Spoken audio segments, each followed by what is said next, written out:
नमस्कार मंडळी, कशा आहात तुम्ही सर्वजण? तर चला आज आपण आषाढी एकादशी निमित्त स्वीट मेनू रेसिपी बघूया. तर आपण उपवासासाठी फराळ तर नेहमी बनवतो, तिखट फराळाचं बनवलं जातं जास्त करून.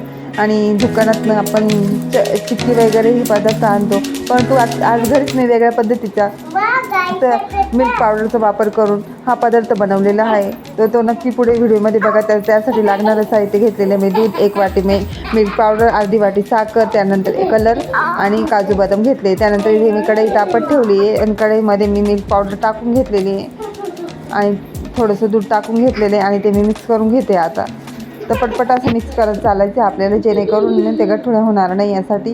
तर याच्यासाठी हीच पद्धत जास्त महत्त्वाची आहे की ना, मिल्क पावडरचे पटकन अशा गाठी तयार होतात. तर त्यासाठी आपल्याला जरा फास्ट ते मिक्स करत राहायचं, सतत मिक्स करत राहायचं, जेणेकरून गठुळे होणार नाही याची काळजी घ्यायची आहे. बघा आता मी मिक्स करून घेतलं इथे. त्यानंतर मी त्याच्यामध्ये लागतं साखर टाकलेली आहे. साखर तुम्ही तुमच्या आवडीनुसार टाकू शकता, कारण मिल्क पावडरमध्ये ऑलरेडी साखर असते. तर मी इथे एवढीची मिल्क पावडर घेतली होती, तर त्याच्यामध्ये साखरेचं प्रमाण बऱ्यापैकी असतंच.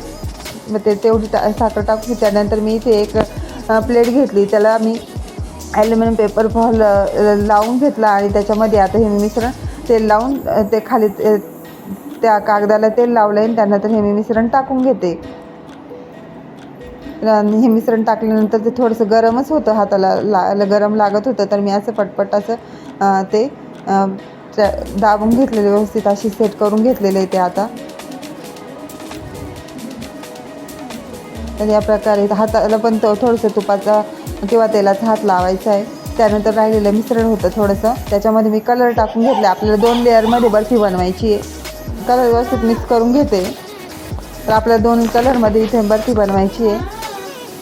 तर तो कलर जो मिक्स केलेला कलर होता तो आता मी पुन्हा दुसरा लेअर इथे टाकून घेतला आहे आणि ते पण थोडंसं गरमच लागते हाताला. तर हे थोडं जरा जास्तच गरम होतं, तर चिटकत होतं ते हाताला. तर असं व्यवस्थित मी इथे ते पण त्याच्यावरती पसरून घेतलेलं आहे आणि अशी मस्त दुसरी पण लेअर इथे मी दिलेली आहे. तर हे बघा या पद्धतीने.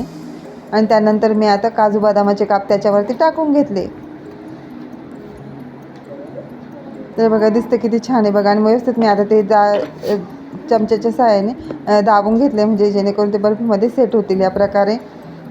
तर व्यवस्थित सेट करून घेतले. त्यानंतर थोड्या वेळासाठी ती बाजूला ठेवली आणि नंतर कट केली अर्धा 1 तासानंतर. मी आता बघा 2 लेअरमध्ये किती छान बर्फी आपली दिसत आहे आणि अगदी कलरफुल आणि दिसायलाही सुंदर आणि खायला अति छान झालेली आहे. फराळासोबत, असेच तिखट फराळासोबत तुम्ही ही बर्फी सर्व करू शकता. व्हिडिओ आवडल्यास लाईक करा, शेअर करा, सबस्क्राईब करा. थँक्यू सर्वांना.